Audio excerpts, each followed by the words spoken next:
Hello everyone.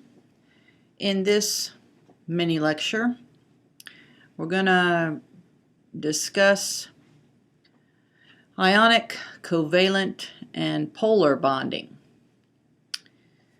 like polar molecules. So this animation is going to use sodium and fluoride, and these are the two atoms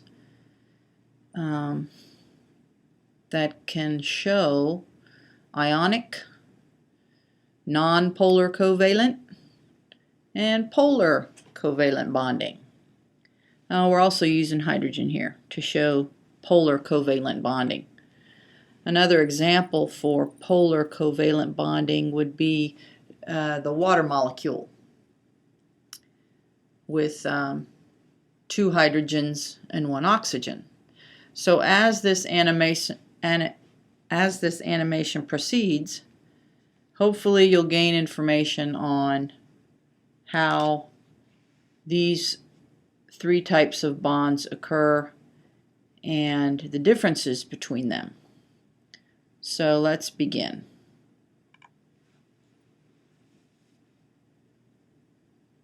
When forming compounds, atoms tend to gain, lose, or share electrons to achieve a stable noble gas electron configuration, an octet of electrons.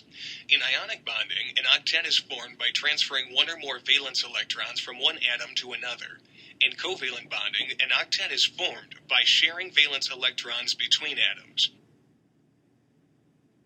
Sodium has one valence electron and fluorine has 7 valence electrons. If the one valence electron of sodium is transferred to fluorine, both atoms achieve an octet of electrons. By losing one electron, sodium has a +1 charge. By gaining one electron, fluorine has a -1 charge. An ionic bond is the electrostatic force that holds ions together in ionic compounds.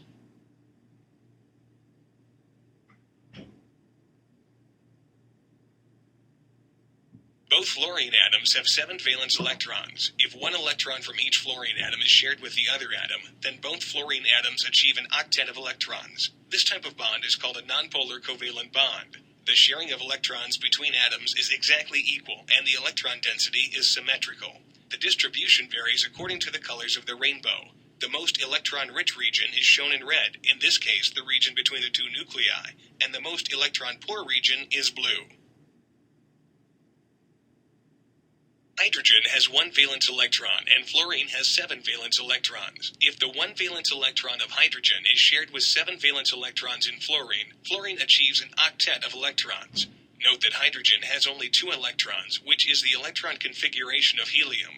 When bonded to another element, hydrogen will have 2 electrons in its valence shell. In this bond, fluorine has a greater attraction for the electrons in the bond, a greater electronegativity. Because the electrons spend more time near the fluorine atom, the electron density shifts towards fluorine. The most electron-rich region is red. The most electron-poor region is blue.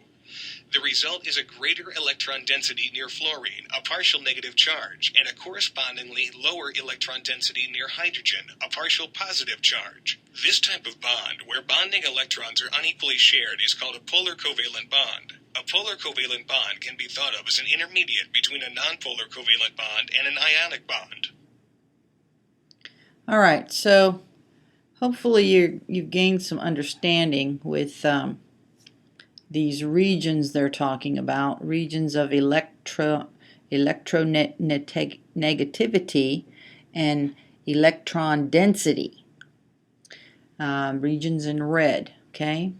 And what they're talking about here is that around the fluorine atom, that most of this electron density is contained, whereas in the hydrogen, remember, to fill that shell we only needed 2 electrons.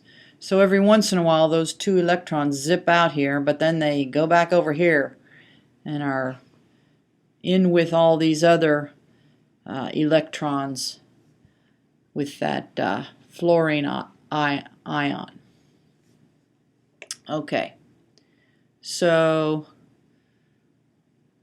let's close this out, and hopefully you have gained some information on bonding. Have a good day.